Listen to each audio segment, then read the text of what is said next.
Anna, I like your friend.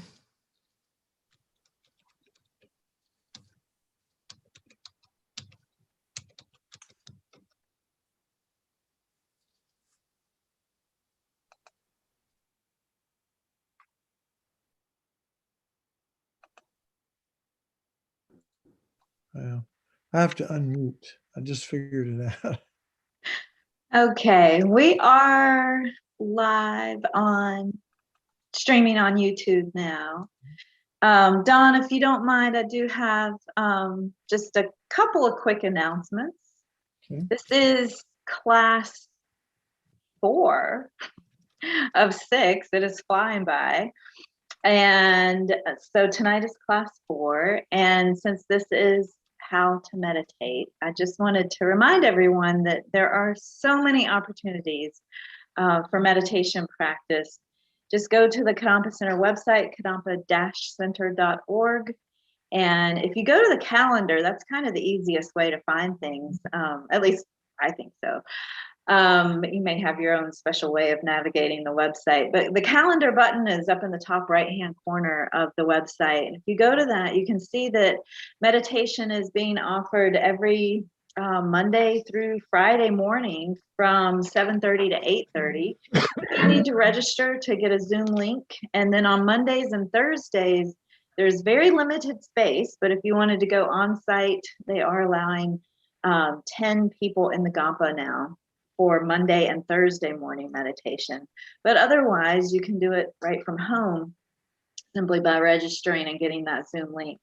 And then on the first Saturday of each month, there's also an opportunity for meditation from 9:30 to 11. So that's a longer one.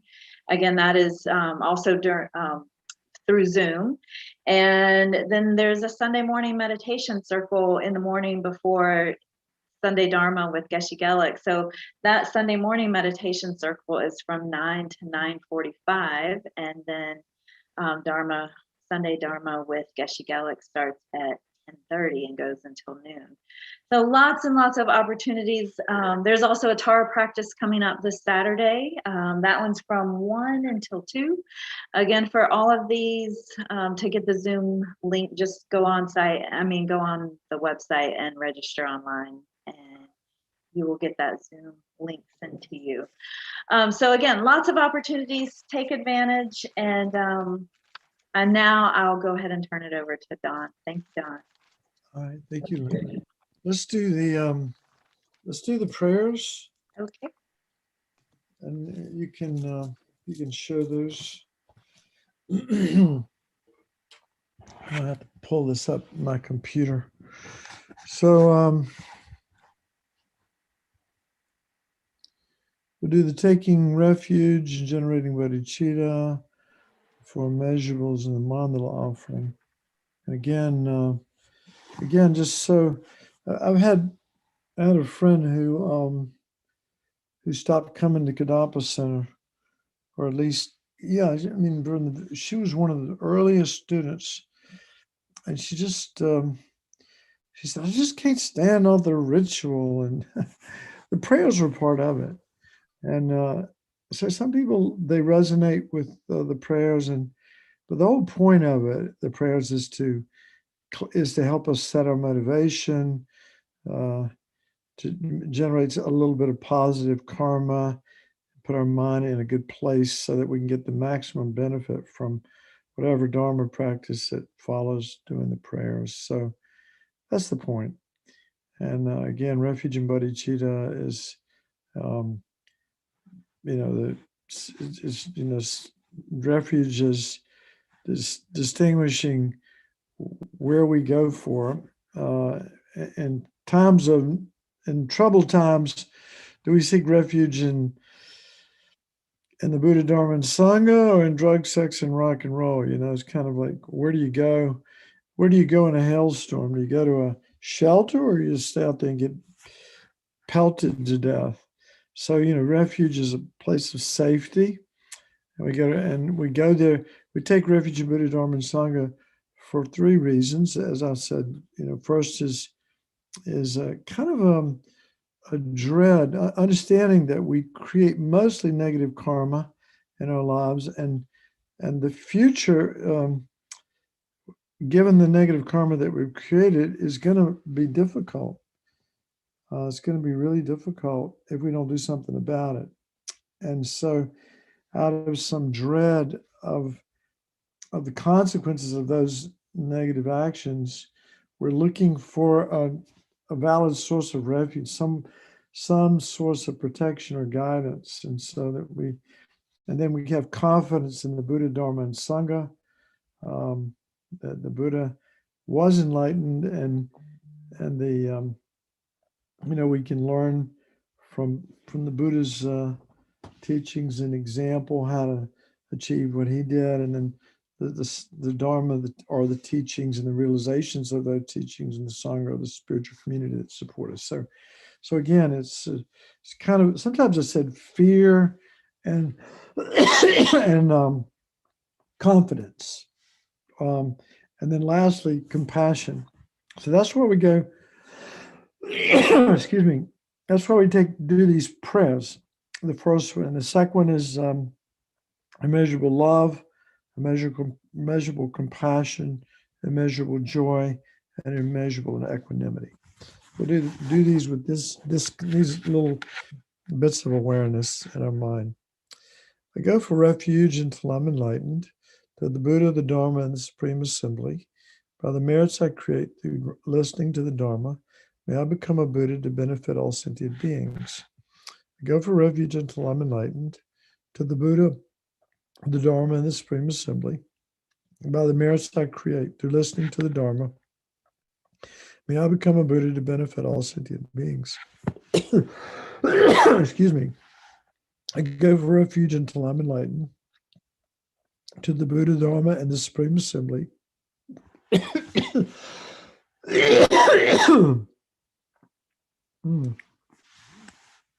By the merits I create through listening to the Dharma, may I become a Buddha to benefit all sentient beings.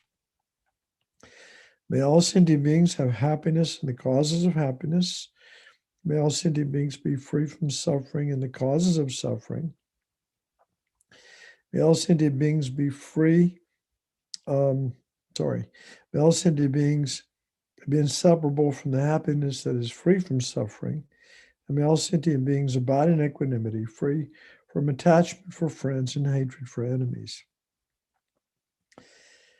This ground, anointed with perfume, strewn with flowers, adorned with Mount Meru, 4 continents, the sun and the moon, I imagine this is a Buddha field and offer it. May all living beings enjoy this pure land. Idam Guru Radha Mandala Kamni Yata Yami. Now, so, as Linda was saying, there's so many opportunities to meditate. And again, the most, I think it's important in the very beginning, I know it is, to set your motivation for practice. Otherwise, it's, the purpose of meditation is not just to calm yourself down, really. That's one of the beneficial effects, but it's not the purpose from our perspective, from the Mahayana Buddhist perspective. The purpose of meditation is to help us achieve supreme enlightenment in order to be able to help others. And of course, most of us don't think we have that kind of potential, which is a kind of ignorance that we all possess, is our lack of confidence in our ability to to achieve these states of higher and higher states of happiness, and to be free of the suffering that we experience, and then the ability to help others endlessly. With perfect compassion, wisdom, skillful means, and power, all those qualities that an enlightened being possesses. We have some potential. We can see that, and it can be cultivated and grown endlessly until we become a Buddha. But it takes time and it takes effort. It's not easy. If it was easy, we'd be there already, wouldn't we? So let's do some simple meditations to begin with. The breathing meditations. Last week, I we did the 9-round breathing, and so I'm going to embellish this a little bit with some. I don't know how many people, maybe the people that do yoga are familiar with the psychic channels or nadis, but there are two of them that are about the size of a straw, and they start at the nose. And they go back, they curve back like the handle of a umbrella, curved umbrella, and they go right beside the spinal cord, all the way down 4 finger breaths below the navel, and then there's a central channel that's I've heard some people say it starts here, but other teachings say it starts here, and it again goes back, and it's bigger than the nadis, and it goes into the central channel, and it goes down in front of the spinal cord, again 4 finger breaths below the navel. And we imagine that these two little straw-like channels join the central channel 4 finger breaths below the navel. And I'm gonna describe the meditation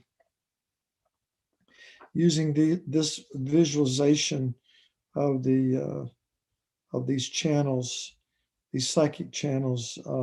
These types of Kundalini meditation practices, they become more. You don't see it much in the sutra teachings, but it becomes more and more important in the tantric teachings, particularly the completion stage, where you're working with the energy of the mind more than the conceptual aspects of the mind. So it's the psychic channels and breaking up any sort of obstructions, so that the winds of the mind flow freely through these channels. This may sound a little bit crazy, but this is what the teachings say. So we begin by visualizing these 3 psychic channels within our body through which the wind energy moves. The channels are round and hollow, the size of a straw, and very fine, smooth, flexible, and luminous. The central channel is blue. The right channel is red, and the left channel is white. The left and right channels run from the left and right nostrils, run along the spine to the end 4 finger breaths below the navel. The blue channel, the central channel, runs from a point midway between the eyebrows, down along the spine, also to the point 4 finger widths below the navel. For this meditation, visualize that the ends of the right and left channels join the central channel at the point 4 finger breaths below the navel. A lot of times we'll, when in Tibetan Buddhism, we try to make a little triangle. The right hand goes on top of the left, and the thumbs touch.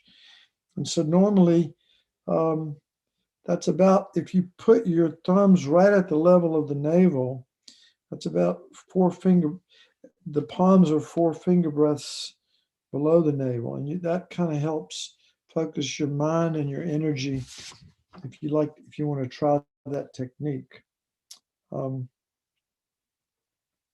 So this time, so for this meditation, we're going to start out by holding the left nostril closed with the index finger and inhale slowly and fully through the right nostril, sending the breath all the way down to the end of the right channel. You can do that now. Imagine that the breath flows from the right to the left channel as you move your index finger to hold the right nostril closed, and exhale slowly and fully through the left nostril. As the breath leaves the left nostril, imagine that all impurities, such as distractions and mental dullness, are expelled with the breath. So repeat this 2 more times. So I won't talk as you do it the next couple of times.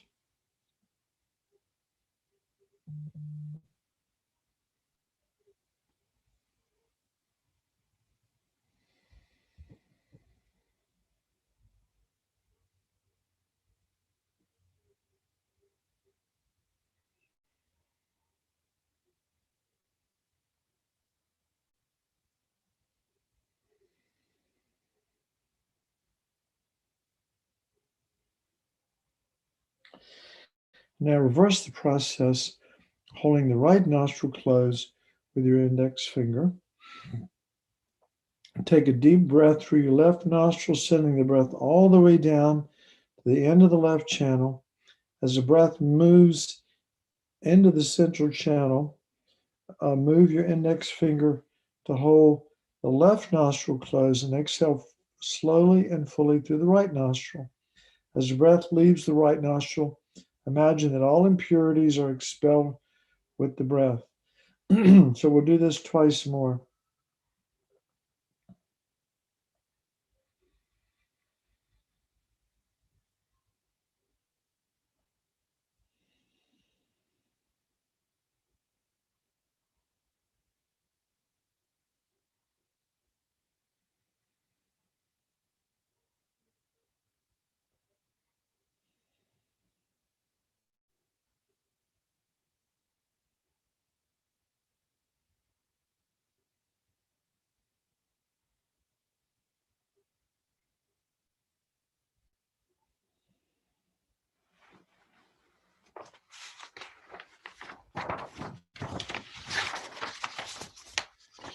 Now inhale slowly and deeply through both nostrils, sending the air down the side channels.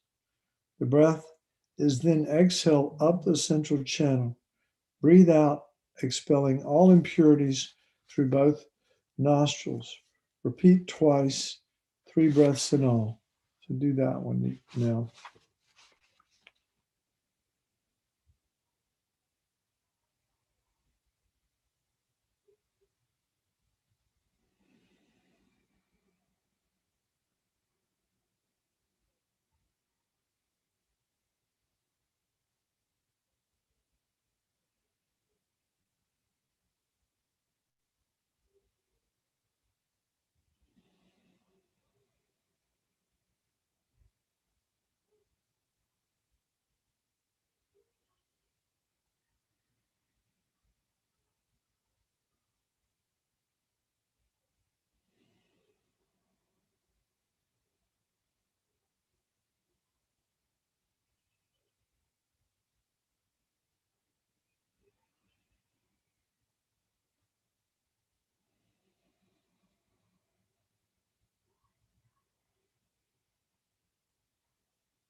Now imagine that the 3 channels are completely clean and luminous.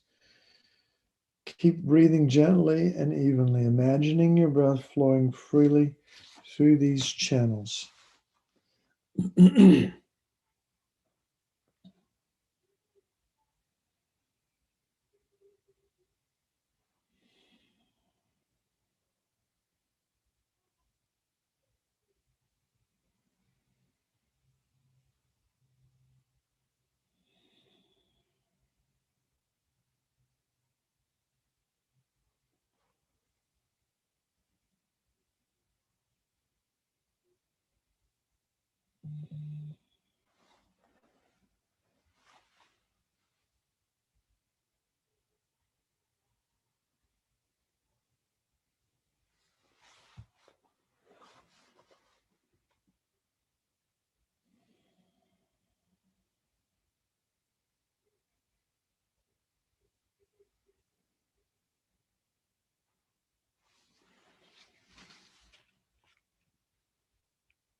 Now we're going to do another one of our meditations that we practiced before. That's counting the breath. We'll go up to 10. sometimes they the Tibetans anyway, they say out is, you kind of mentally, you breathe out and breathe in, and that's one. Breathe out and in, that's two, like that. So you go that way up into 10. And of course, it'll be, if anybody makes it to 10, it'll be a miracle. Most people get lost after 2 or 3 breaths, which is fine. The point is not, this is not a competition.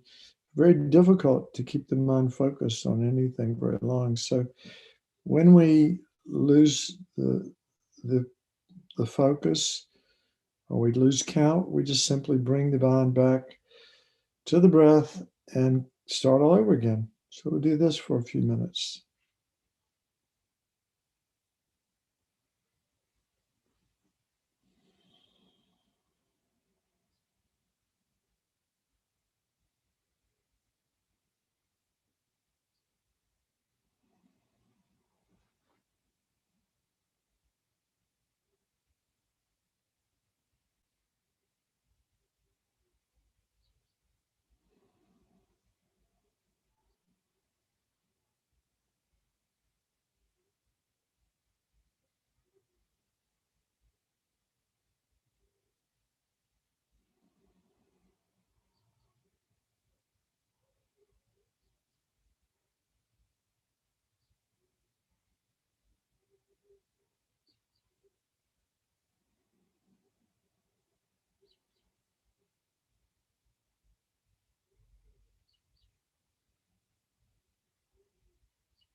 And the point is not just to count, but is to keep the awareness on the whole experience of the inhalation and exhalation, from the beginning of the inhalation, or let's say from the beginning of the exhalation, it has a beginning, a middle, and an end. And then as the breath turns and we inhale, again, never losing the focus of the breath and mentally counting softly 1.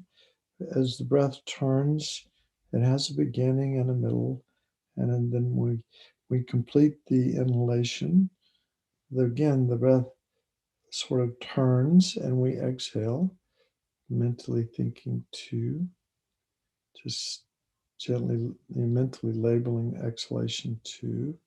So do that again, but again, bring your focus in a little tighter on the whole experience of breathing, not just the numbers, but the whole beginning, middle, and end of every breath, up to 10 if possible.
So there's another meditation that we haven't done with the breath that's particularly helpful if you're feeling distracted or sleepy. And as you exhale, imagine that you exhale thick black smoke, which represents all your mental dullness and distractions, preoccupations, physical and mental discomfort. So that the exhalation, all this negative black energy leaves your body and mind. And as you inhale, imagine you inhale bright white light, which represents mental awareness, concentration, and peaceful focus. So we'll do that for a couple of minutes. Again, exhaling, our negative energy and inhaling positive energy.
And then the last meditation we're going to do is one to develop mindfulness. And this is probably the one that I think a lot of people are familiar with it when they talk about vipassana, or a lot of the mindfulness meditation practices, or um, basically this type of meditation that we're going to talk about. Um, yeah. So I remember one, I don't know if I told this story, but anyway, I met this monk who had done a 3-year retreat, and it was really based on mindfulness practice. And I said, what was the big thing you got out of the retreat? And he'd been in isolation for 3 years, basically, to do this retreat. And he said that just how the mind is constantly in a state of flux and change, and the body is too. But he just said impermanence, subtle impermanence of every feeling, sensation, thought, whatever comes into the mind it only lasts for an instant, and then something else is there. It's constantly changing. So um, just keep that in mind. Your breath is the anchor for your attention.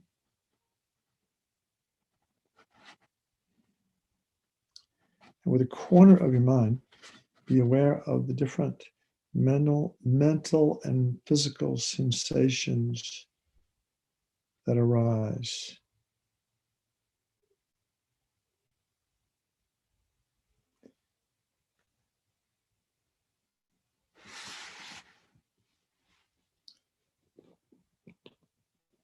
We just merely observe them without getting involved.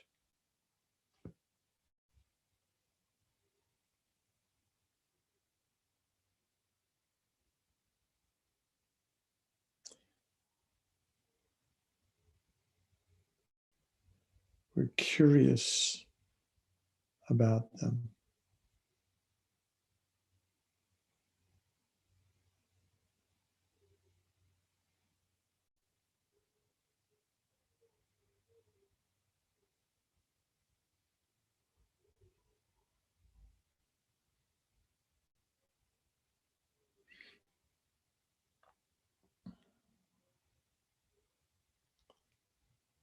If the mind gets taken away, which it often will, by a thought or some memory or some sound may, bring back memories of past experiences, and the mind goes off. You can actually use that as the focus just by stepping back and noticing that whatever's going on in the mind, you can sometimes label it thinking, very softly, mentally label thinking, and gradually it just ceases to exist. And now you're back with the experience of breathing. If you have pain in your knee or your neck, or there's some sort of tingling in your foot, you might say, pain,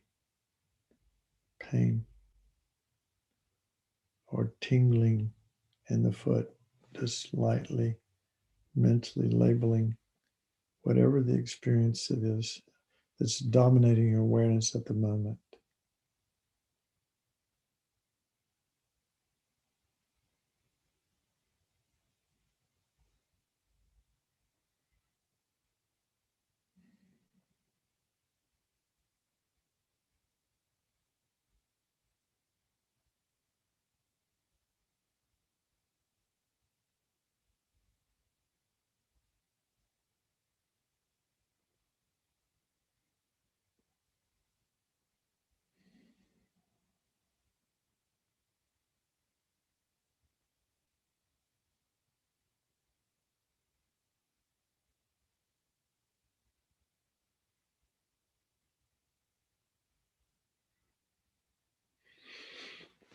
Sometimes this process is called choiceless awareness, because we don't really know what's going to arise in our experience from moment to moment. But we just notice it without getting involved, kind of being able to step back a little bit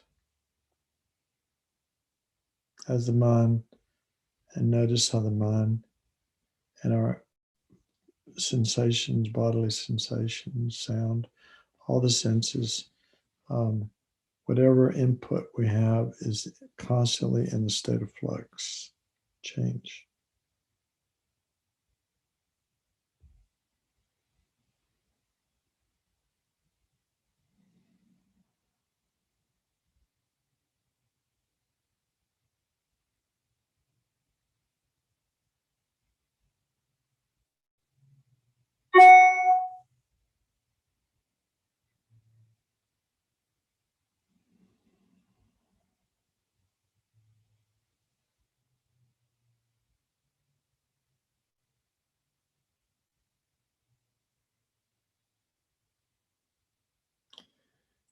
If you're bored, if you think, gosh, this is so boring, then just label that mentally.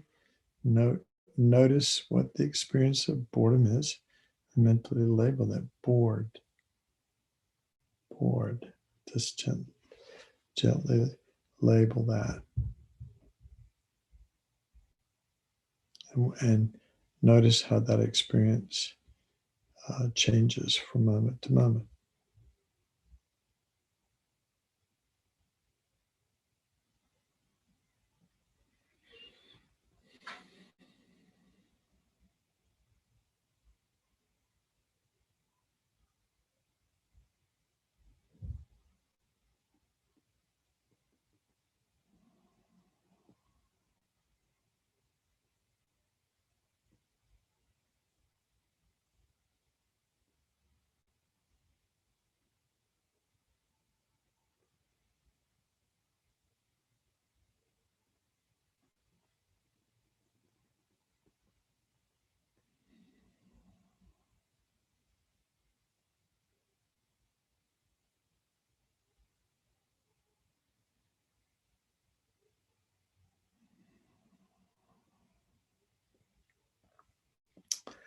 as our mindfulness becomes more subtle,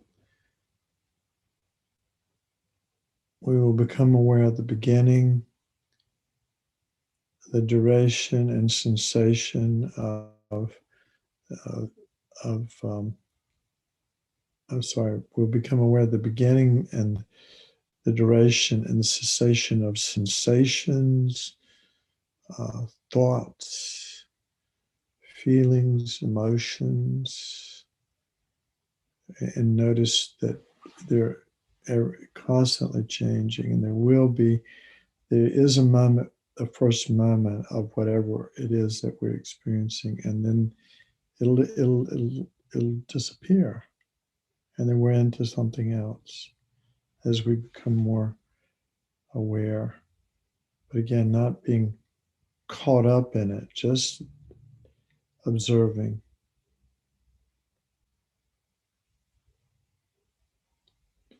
Mindfully, just paying attention.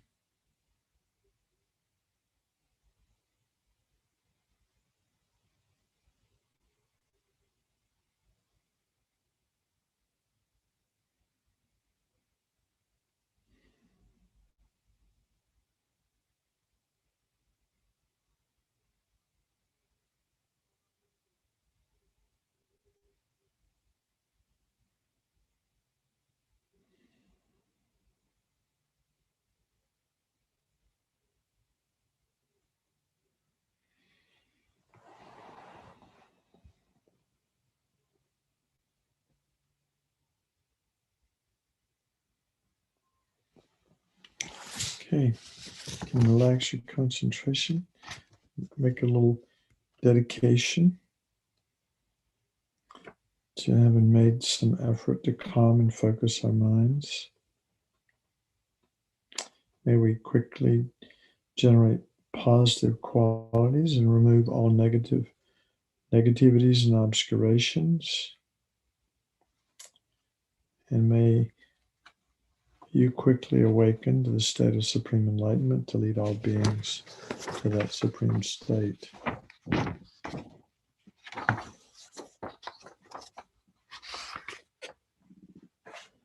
believe, by the way, if these meditations are in the readings that go along with the course, so you can find them there if you wanted to have a resource for that. Anybody have any thoughts or questions about their meditation practice? Anything over the last week come up that was, comments or anything? Feel free to unmute if you do have a question. The discipline of getting myself at a regular time in the morning, which I hadn't been doing since you raised it clearly last time, has made it easier. And the stuff we just got today about the breathing and what you're thinking of the breath, it just comes easier now. Once I started making myself do it every day, now I'm not making it. I'm doing it. So it's not work like it was initially. I don't know if that's making you. Good. I think that's beautiful, Gary. I like that. I'm not making it, I'm doing it. That's great.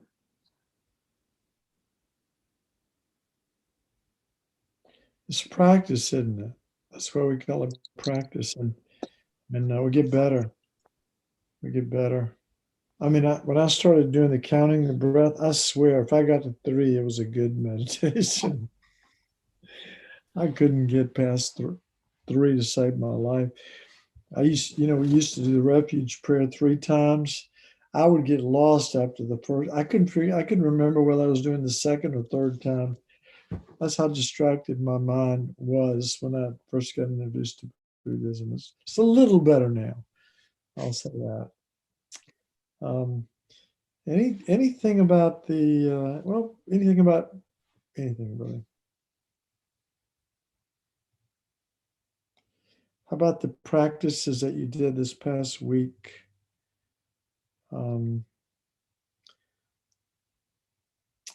I gave people, do you remember, Linda, do you remember which numbers I gave people to do? Yeah, it looks like last week was D3 through 8. C3 through 8? D as in D. dog. Oh yeah, D3 through 8. Okay, good. Perfect. Perfect. So let's go over that.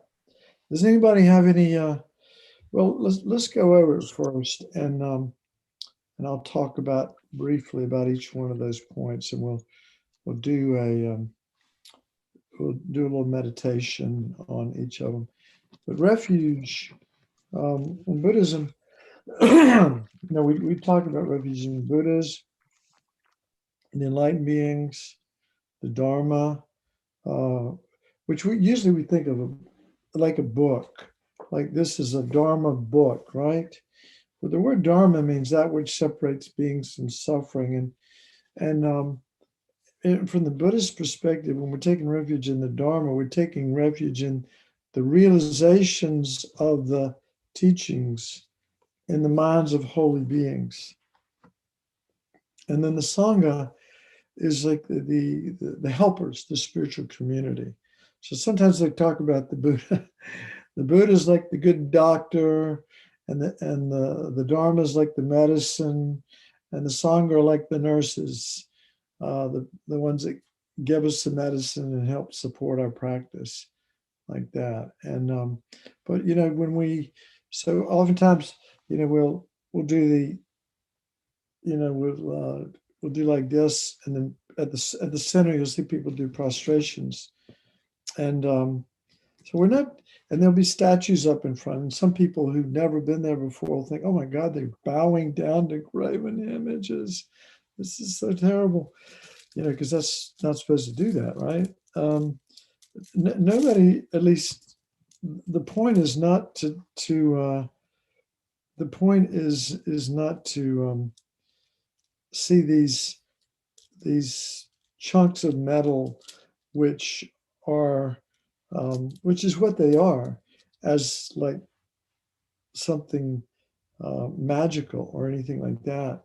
But really they are imbued in some way because they've been blessed with some sacred or holy energy. But that's not the point of it.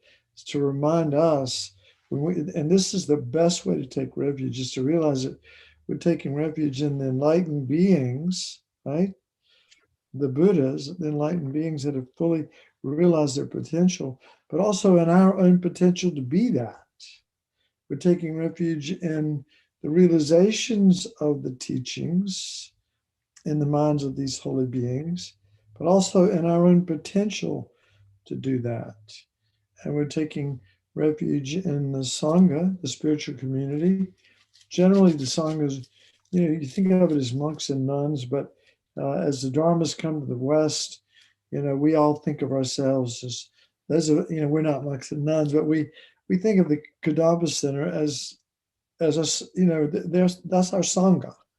We're there to support one another's spiritual practice. So, so we're taking refuge in our ability to be able to be serve as a support and a guide for others, and the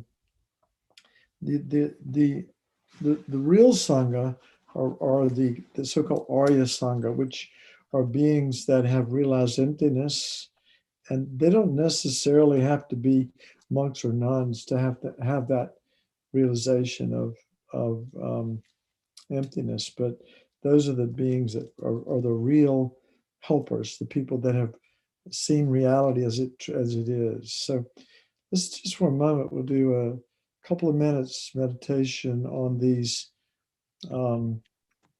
three things: the Buddhas and the enlightened beings, the Buddhas, but also our potential to be that, the Dharma or the realizations in the minds of these holy beings, but also our potential to have those realizations in our mind, and then the Sangha or spiritual community who help us along the way, and then our potential to become Sangha, to become an Arya being, to see reality and then truly be able to help others. So I'll do this for a minute.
So we call them, we call them the three jewels. Sometimes the Buddha, Dharma, and Sangha, you hear, particularly Chukchen Chodron, she talks about the three jewels of refuge. So that's the Buddhas, the Buddhas, the Dharma, and the Sangha. So the other topics that we talked about or were to think about this past week, one of them was karma. So karma is kind of like, I think maybe Dalai Lama said one time, he said, if you had to throw out, if you had a choice, there were like two teachings in Buddhism, and there were only two, and one of them you had to throw away, and the other one you could keep. Which one would you keep? And one of them was emptiness, and the other one was karma. And he said, emptiness, let it go. He said, karma is that important. Understanding the law of causality, because that's what creates our reality, isn't it? Because things are completely empty, and because our karma is continually ripening, and the ripening of past imprints is what's creating our moment-to-moment experience. It's really crucial if we want to be able to shape our future, to know what to do.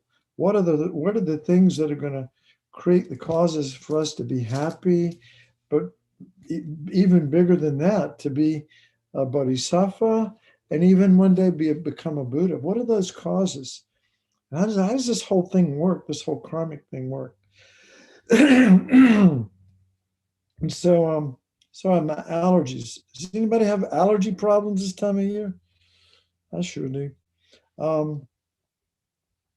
So the first law of karma, most people who come to the center, I don't know, maybe they haven't memorized it, but it's important to memorize these things.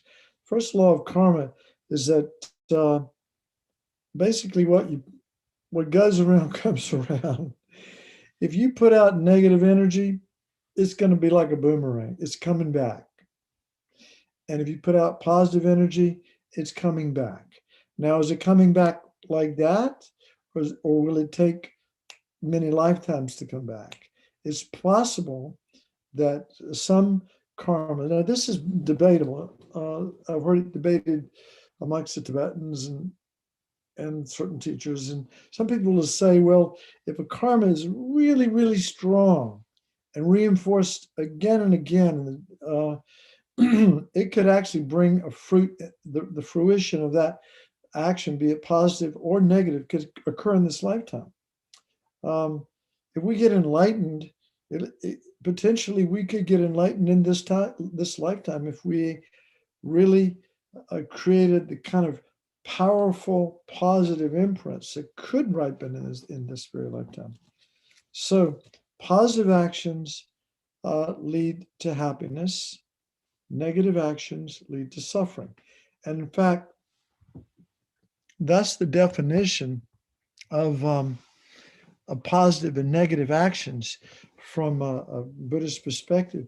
If the result of an action is happiness, then the action was positive. If the result of the action is suffering, then the action was negative. Okay?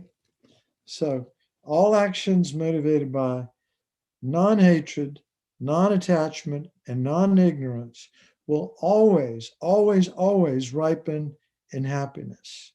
And actions motivated by greed, hatred, ignorance, pride, jealousy, you name it, all the other 84,000 illusions, they always ripen as suffering. So that's first law of karma. It's kind of like positive, happiness, negative, suffering. Very important to get that one down. Then the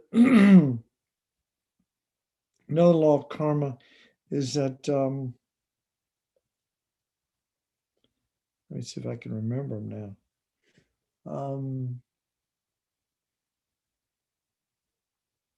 Well, here's one. You cannot experience, oh yeah, karma is expandable. Okay, great. I usually have this stuff down, but karma is expandable. It's like a little tiny acorn can become like a huge tree, huge oak tree, right? Like, and it seeds that are put into the ground when the situation's right, the moisture and the heat and everything's just right. That seed grows exponentially.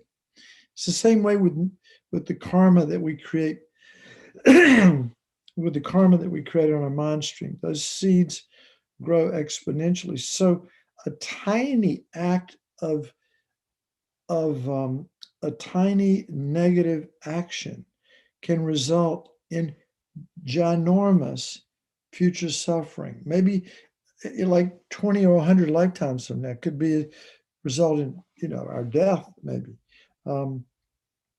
Whereas a tiny positive action will always, again, growing exponentially, will always lead to a future result. And if it's given enough time, could result in us having incredibly good fortune. So karma is expandable. So that's why the teachers are saying to us, watch your mind. Mama, be careful, because the seeds that we plant, even every day, just tiny little seeds that are negative, they begin to grow exponentially, okay? We don't want the consequences of that. And we don't want to miss an opportunity to practice kindness either. Just a smile or a word of support, just any kind of positive action that we haven't, maybe you're pulling off the exit ramp and there's a homeless person there who's got a sign up, who says, I don't have any food, I'm homeless, and you reach in the car and you grab a quarter or $1 and you give it to them. We look for opportunities to practice virtue and avoid non-virtue, because karma is expendable. It grows exponentially. And it's why it's so important at the end of the day to practice purification. We'll touch on that in a minute, the 4 potent powers, because we don't want the negative karma that we've done today. We want to clean that up before we go to bed at night, because it's growing all the time, 24/7. this and all through this life and lifetime and into future lifetimes like that. Then the next one is that you cannot experience a result without having created the cause. You cannot experience a result without having created the cause. Anybody got a problem with that one?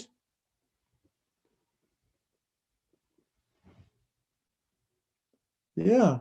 I mean, that's a hard one, isn't it? Because there's some things in my lifetime. I What? have a problem. I have a problem with that. Okay. This is where I always stumble when I look at karma. And so, for example, I'll think of children, Mhm. homes where they're being abused.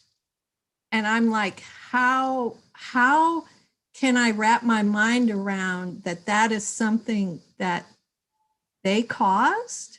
I mean, is that what karma would say? Good question. I think this is this is where understanding the continuity of consciousness and the fact that there have been countless previous lifetimes, right? And that, it's possible things have happened to me in this lifetime that I can't explain, that some good, some bad, but all that karma, most of the karma that we experience in this life is from former lifetimes. Very, very little of the karma, the ripenings that we experience in this life are from actions in this lifetime, even though it would appear to be so. It's, the teachings say not so. So it's, why would a baby be aborted? Why would a newborn baby get sick and die in the NICU? Why do some people get COVID and some people don't? Why do bad things happen to nice people? Why, there's so many things that we cannot answer, but karma answers everything. It says even though we may not agree with it, it's an impersonal process.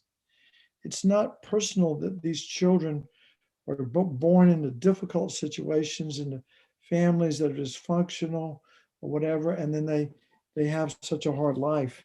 You say, well, they're not to blame. They don't deserve that. But it's not personal. It's like this impersonal process of ripening. It's a seed that was planted in the past, maybe 50 lifetimes ago, ripening now as a suffering experience in this lifetime. And I would just have you, it's one of those, don't throw out the baby with the bathwater here, Yeah, If yeah, you don't get it, don't give up on karma. Because actually it's quite powerful for us to think like right now, I'm creating my future. Okay. I cannot experience a result without creating the cause. Well, the future cause I want is enlightenment. So I need now to create those causes. And the past is past. And we don't have to, it is tough. It is a tough concept, but it really is about, for us who are trying to practice this path, taking responsibility, being accountable. Whatever's happened to us, not being a victim, not going, oh, how dare, look what she or he did to me, like that. But to say, that's just my karma.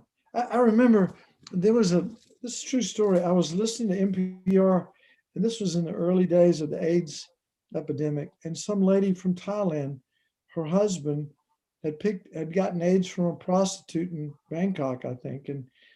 And he passed it on to her, and now she was dying from AIDS. And the interviewer was asking her if she was mad at her husband, and she said, no, it's my karma. She didn't feel victimized. She said her point of view was that I cannot experience a result that I didn't create the cause for, and this is my karma, and I'm not going to get angry. I'm not going to get, been out. It was amazing. Nobody could believe it.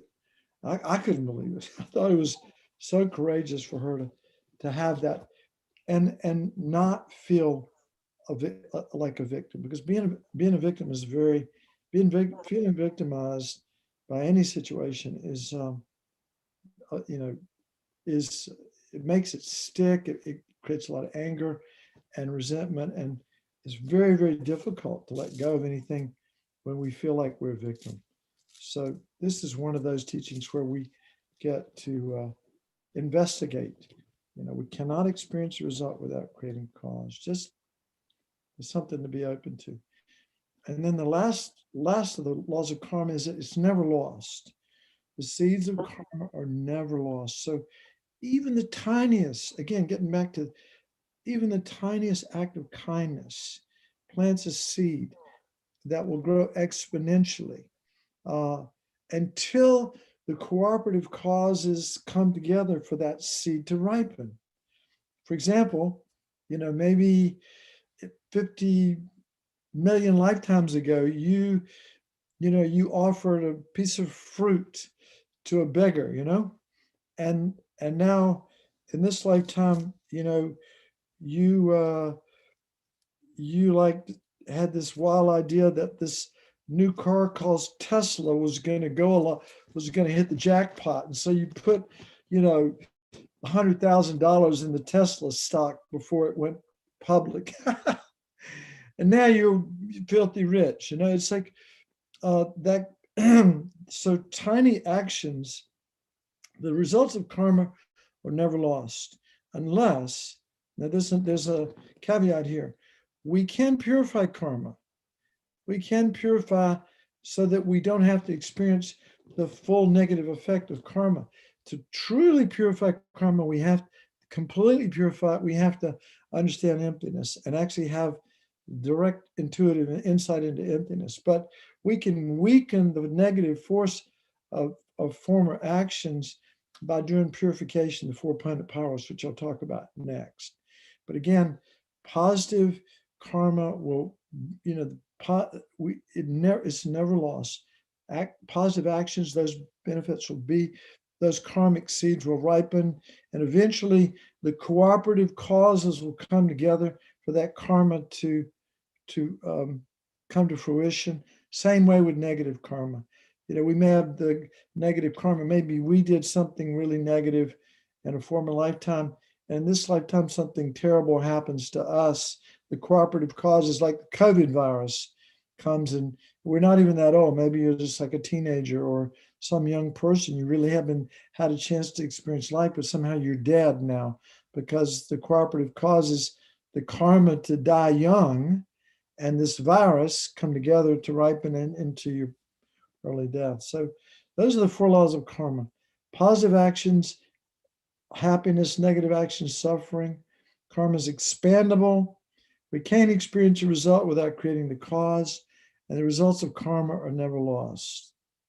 It's important to understand that. So just for a moment, let's think about those 4 things. Positive actions lead to happiness, always, and negative actions always lead to suffering.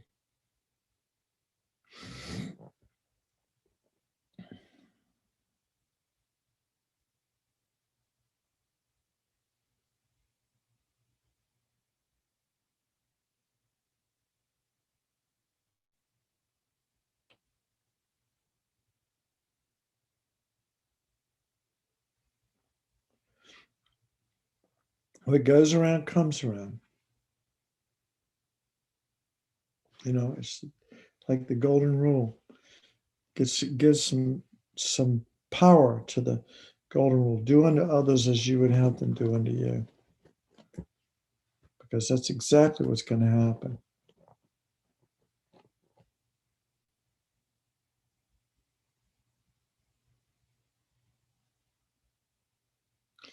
And the karma is expandable. So soon, tiny, big actions, little actions, whatever they are, every action of our body, of our mind, 24/7, we're planting seeds, negative, positive. Mostly, we're planting negative seeds. Mostly, our thoughts are self-centered and selfish. selfishly motivated. Not that we don't plant positive seeds, but if we're honest, mostly the seeds that we plant are negative, and they're expandable. And so we should have a sense of urgency to purify our negative karma.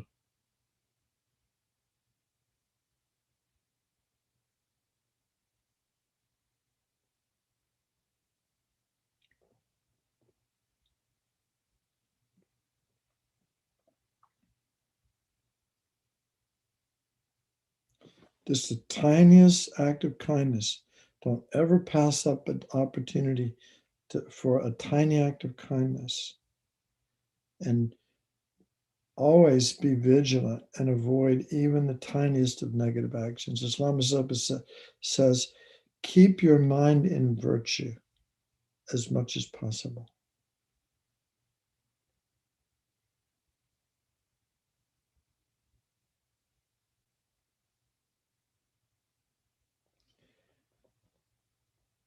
And then we cannot, and it's rather than worry about other little children and injustices in the world, it's better to think about ourselves, just focus on our own life and our own situation, and think we cannot experience a result without creating the cause.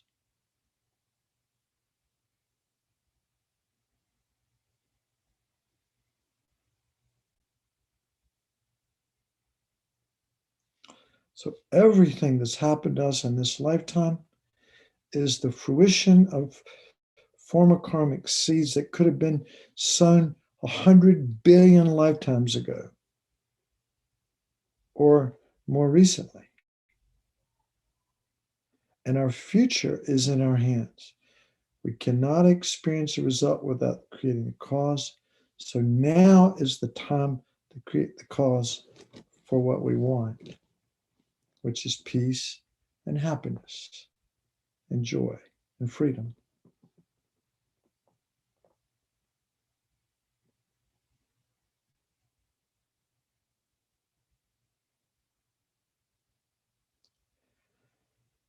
And then the consequences of karma are, karma is never lost. The seeds of karma are forever expanding exponentially until they ripen, or until we purify them. As we can purify our negative karma. It's possible to completely. In fact, to become a Buddha, we will have to have purified all our negative karma. But it's possible to do that. The principal method, which will be the realization when we have a direct intuitive insight into emptiness, we will burn through so much negative karma so fast, it would be unbelievable. But for us right now, it's the 4 opponent powers is a good start.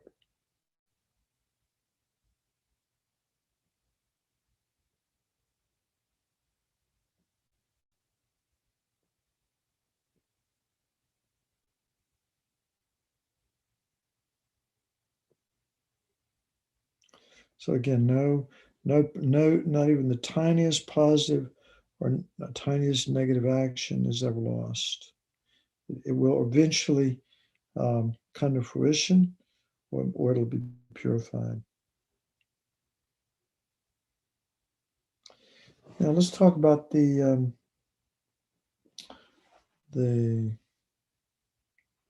4 opponent powers.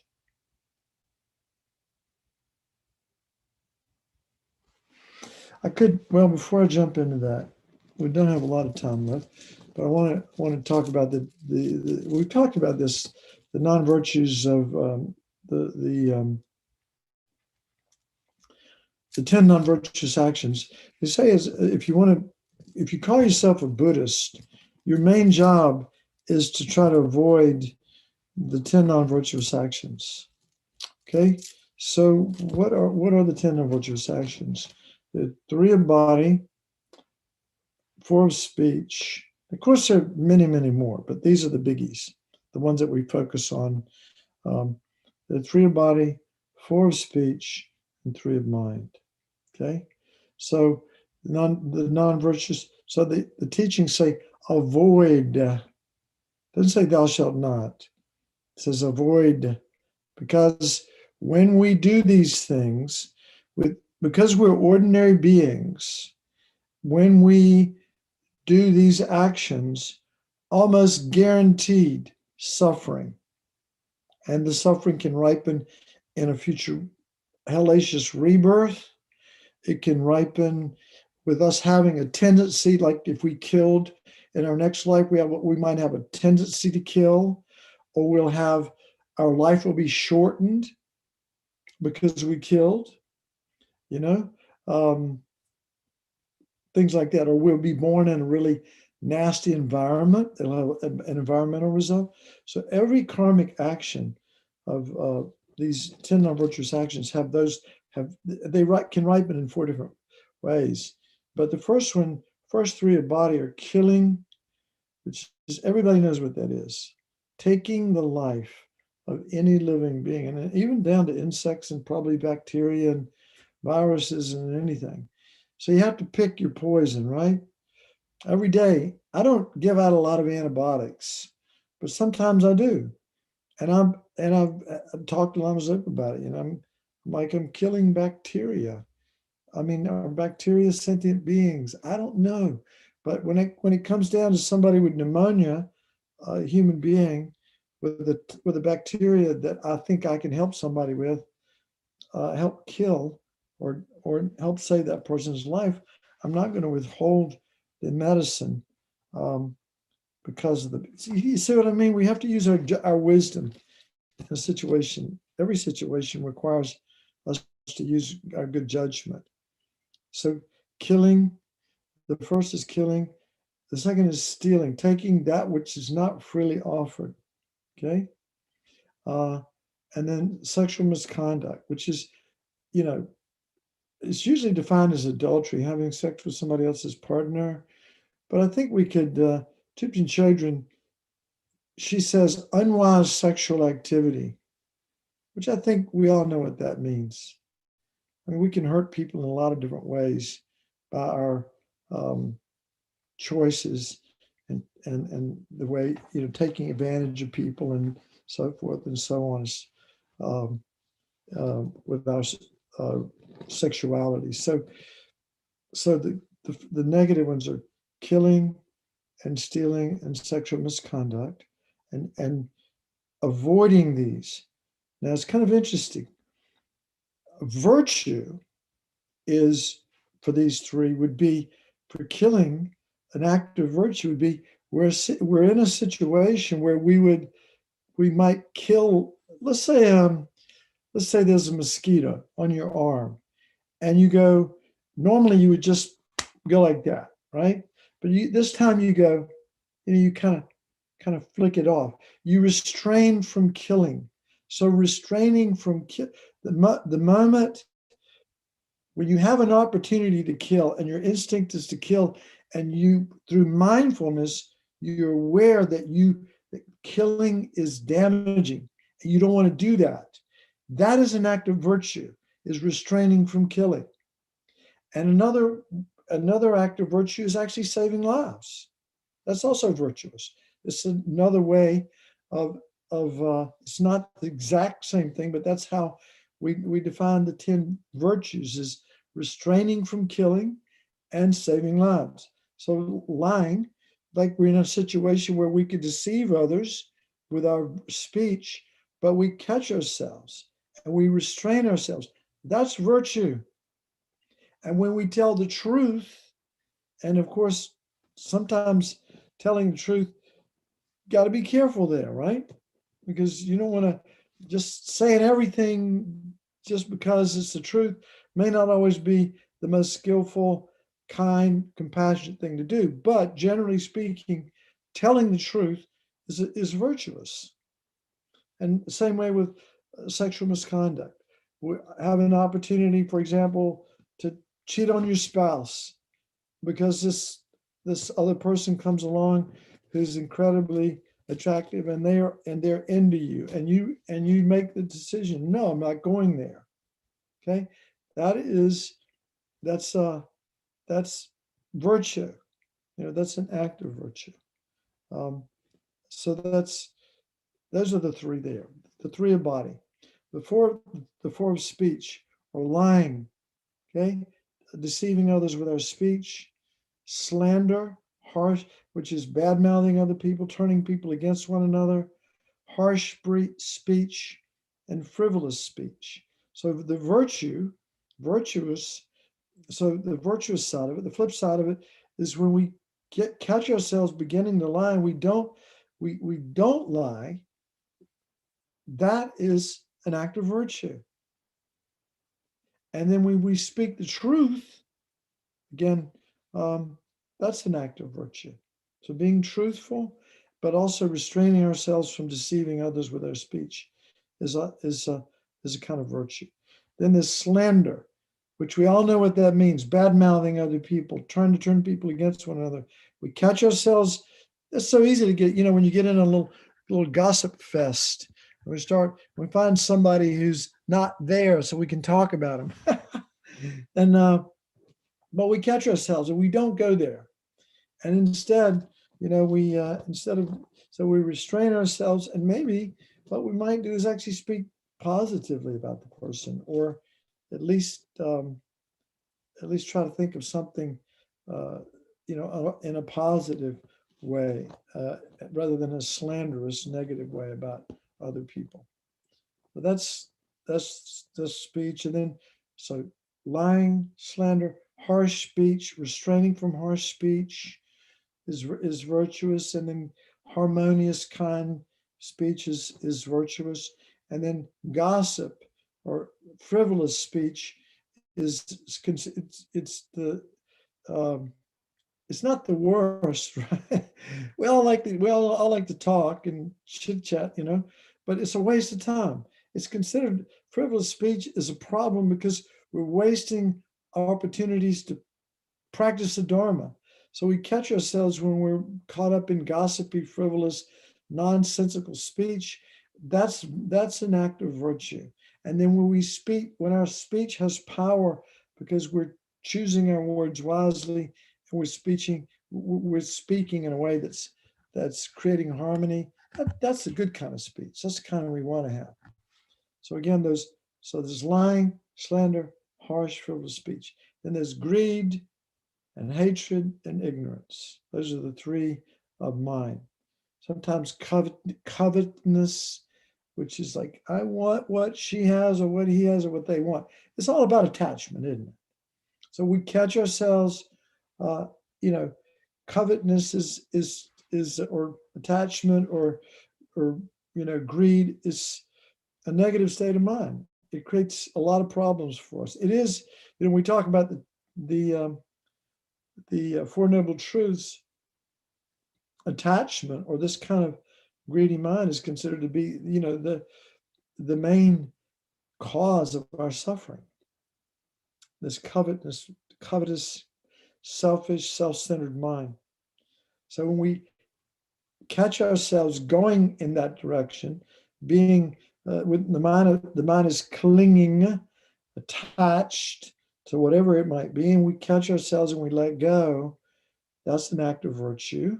And then when we, instead of coveting us or feeling, greedy or selfish, we feel we're more generous.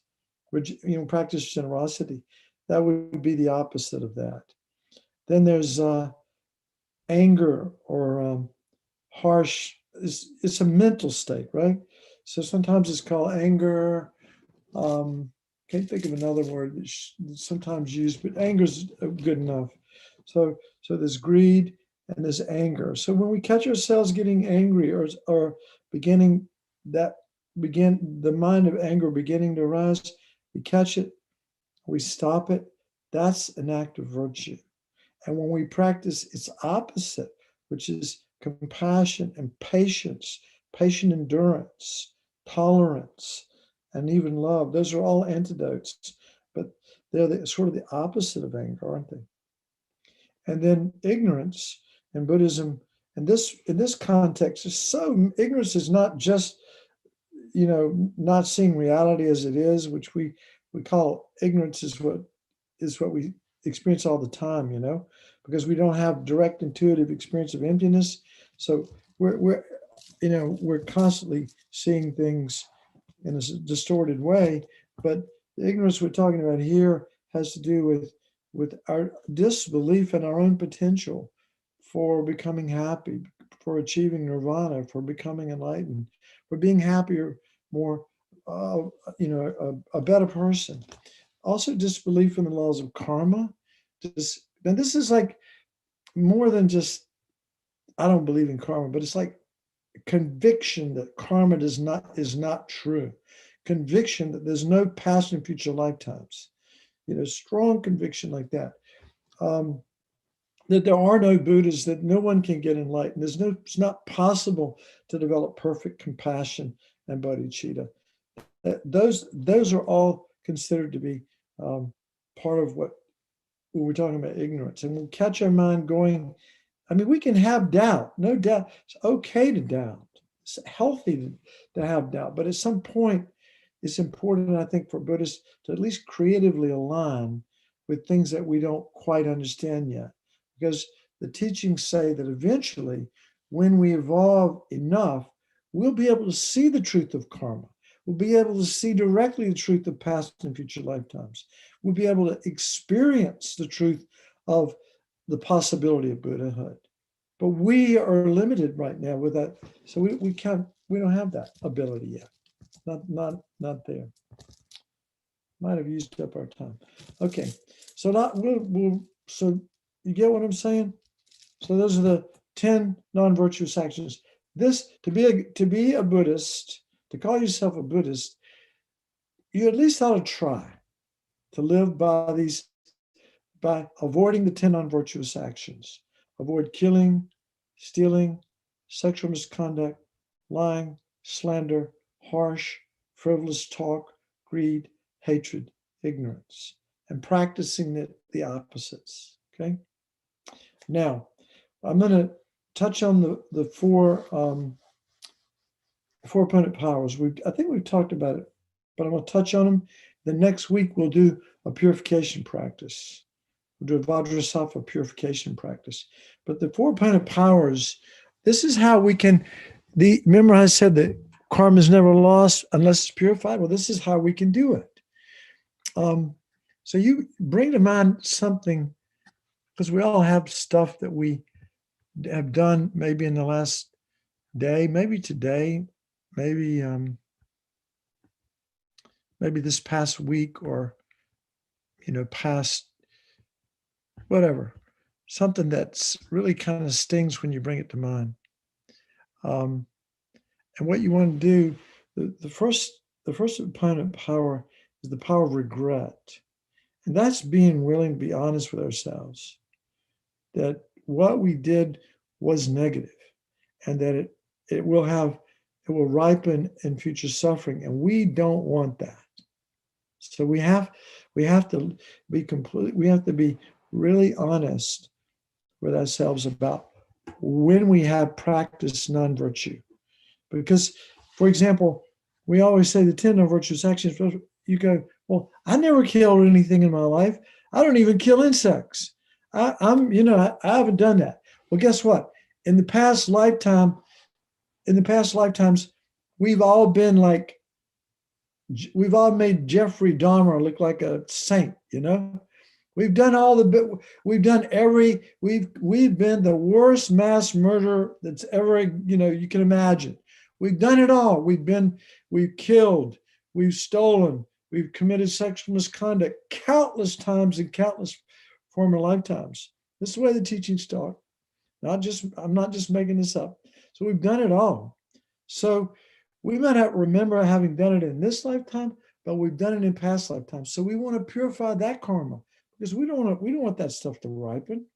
We want to pull those weeds out of the garden quick as we can.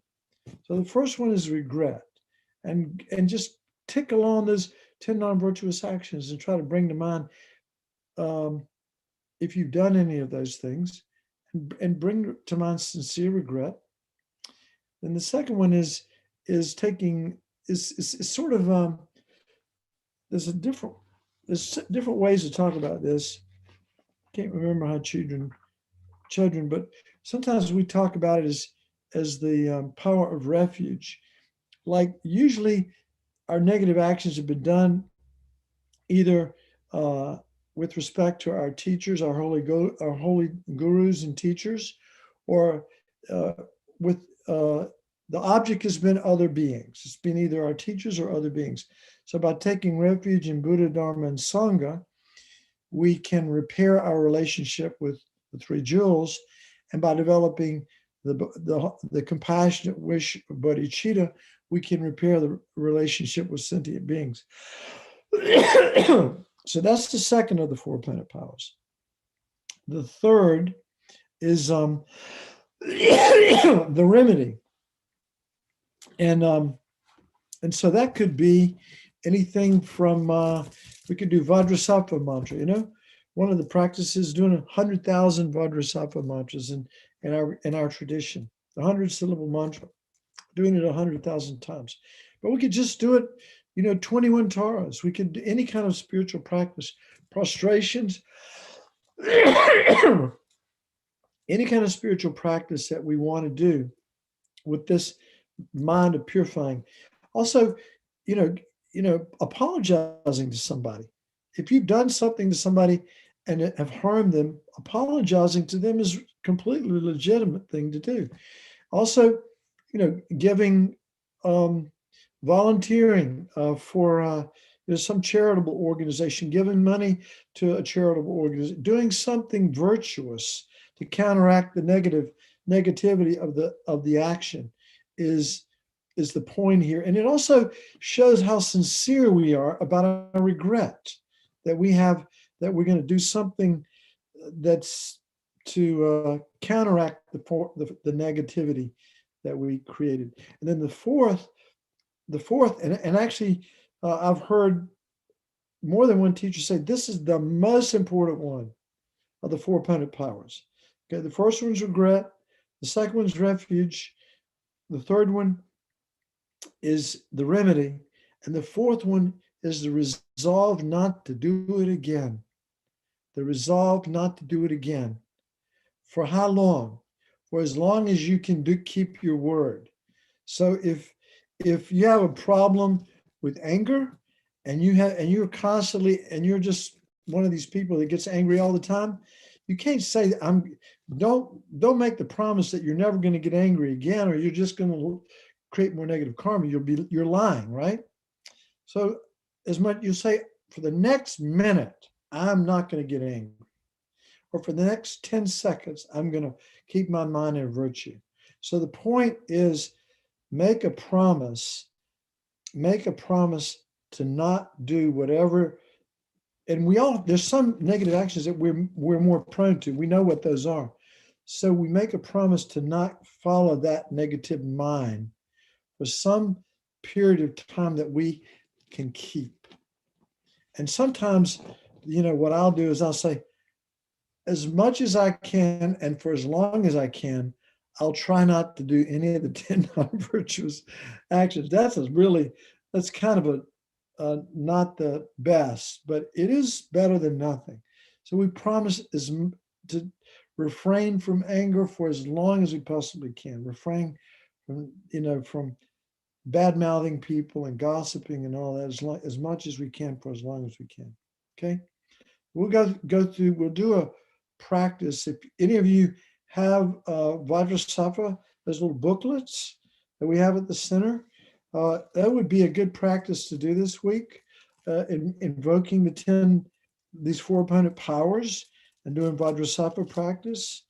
But I would recommend that. Okay, and then last but not least, so we've got the 4 opponent powers. Then the homework for this next week would be everything, the path in common with the middle level practitioner, everything under E. There's E1 through 5. Okay, that's going to be your homework for the week.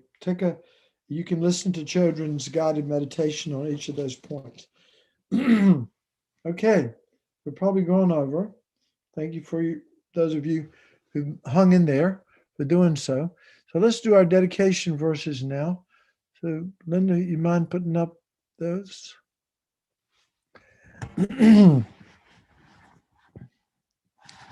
Okay. May all beings everywhere, plagued by sufferings of body and mind, obtain an ocean of happiness and joy by virtue of my merits. May no living creature suffer, commit evil, or ever fall ill. May no one be afraid or belittled with a mind weighed down by depression. May the blind see forms and the deaf hear sounds. May those whose bodies are worn with toil be restored on finding repose.